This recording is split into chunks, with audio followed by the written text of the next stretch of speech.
18e jour de conflit. Et les civils ne semblent clairement plus épargnés par l'armée russe. Les services de renseignement ukrainiens l'accusent d'avoir tué 7 personnes vendredi, 7 civils tentant d'emprunter un des fameux couloirs humanitaires mis en place près de Kiev, la capitale sous pression russe et de laquelle il est en fait de plus en plus sûr de fuir par le train.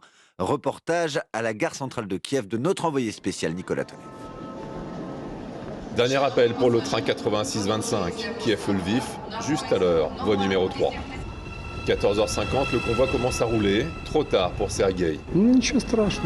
Rien de grave, on prendra un prochain train, ou on partira ailleurs. Lourdement chargés, Ivan et Violetta choisissent aussi le train. La décision de la raison. C'est très dangereux, les voitures se font tirer dessus parfois, comme l'espace aérien est fermé et que l'on ne peut pas voler, le train c'est le plus sûr. Combien coûte le billet? C'est gratuit. Gratuit? Pour Lviv, oui, il n'y a pas besoin d'acheter de billets. Les gens attendent le train, on s'assoit, celui qui est monté tant mieux, celui qui n'est pas monté attend le prochain. Ce sera le cas de Liena, en retard, la seule chose qu'elle n'avait pas prévue. Là, c'est de quoi manger pour les premiers jours, pour nous et pour le chat. Des vêtements pour se changer, des chaussures aussi pour le voyage, c'est tout. Et le chat évidemment. Bah il est où ? C'est bien un départ, mais pas un exil dans l'esprit de Liena. On est parti une semaine au maximum.